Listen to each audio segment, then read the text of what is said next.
this guy had the inability to make it to the event. No big deal, right?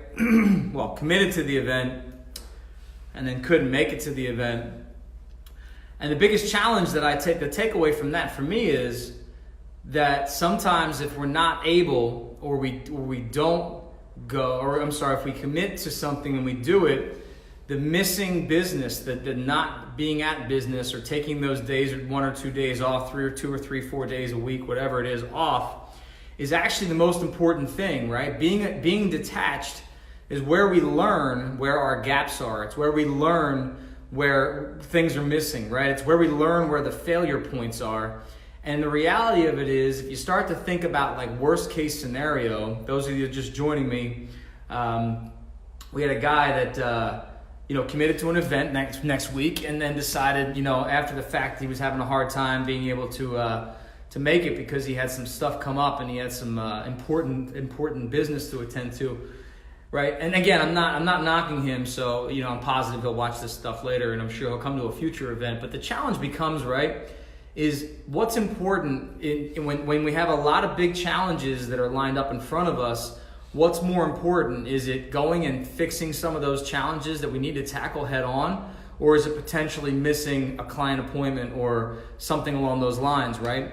When we leave the team to do their job, when we leave the team with the responsibility and the accountability for a couple days, that's when we start to find the gaps. And that's actually just as important as going to the event itself, right? Because when you're there, you start to get those texts and those phone calls and those emails and those, this is falling through the cracks and this is wrong and that's wrong. And then you can actually literally take notes on what's happening, good and bad. Some of the things that I started to learn when I started to do these events, because by the way, I'm not only a client, I'm a member, right? So I do these things. I physically pay and go to events like this. Not only do I host them, but I actually go and do them. So I practice what I preach. And when I was doing these things 5 years ago for the first time, I started to learn the gaps. And like one of the things I learned, for example, was that, and I was doing real estate, like actively selling real estate at the time, I found out that my assistant, who was a licensed agent, was a better realtor than I was. Like she would close more contracts in the 2 or 3 or 4 days that I would take off than I would when I was there. She would just slam dunk stuff because I wasn't micromanaging her. I wasn't standing over her shoulder. I wasn't asking her what she was doing every 5 minutes of the day. So I started to realize that I was the problem, right? I'll say that again. I started to realize that I was the problem.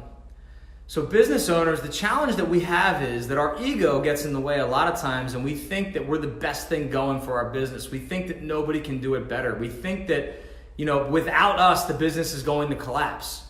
And one of the most amazing realizations that happens a lot of times, and if this starts to make sense to you guys, make sure you mash that like button, hit me with the hearts or whatever, right? The realization that happens sometimes when you step away and you give some responsibility to your team and you let them be accountable for something is you find out that they're better at things than you would be, right? Certain things, maybe not everything, they're better at certain things, but that's how we start to be able to position people in an accountability chart. We start to put people together in an organization. We call that right person, right seat, right? And I call it the 4 Ps, which we're going to talk about in the future here. But putting people in the right place that they're passionate about, that they have good practice in, the right people for the seat, right? That they actually are good at doing something. You don't find these things out unless you let them do it. So that leads me to my tip of the day, right? Which is leading with intent. So there's a great book. I had a conversation about 2 weeks ago with one of the guys in my mastermind, Inner Circle family. He called me and he said, we're having some challenges with trying to get people to take accountability.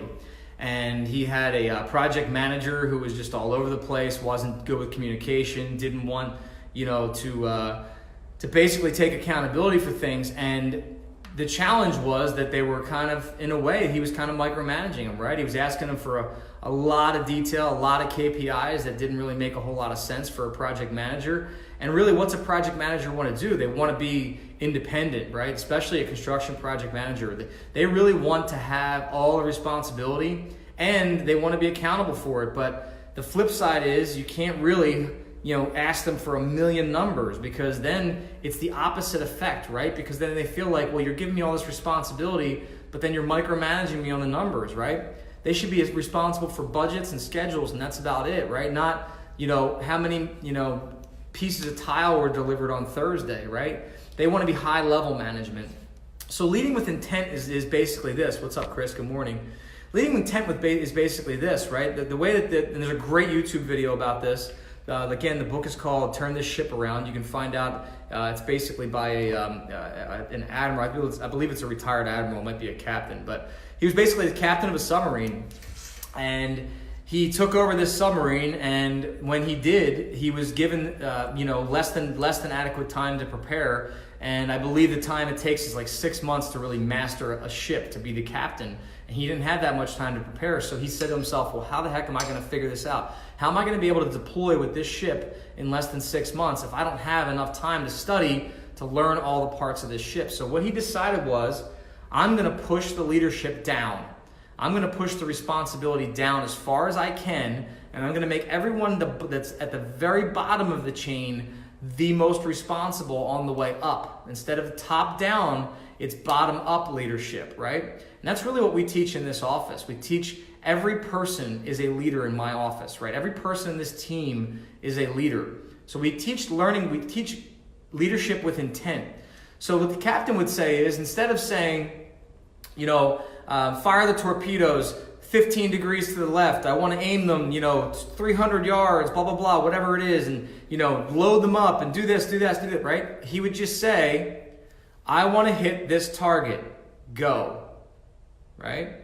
And then the crew would figure everything out. The crew would figure out how they have to turn the ship. The crew would figure out what depth they were at. The crew would figure out how to load the torpedo and which bay to fire from, and all these little nuances that came in to doing it the proper way, because the captain didn't have enough time to learn all that other stuff.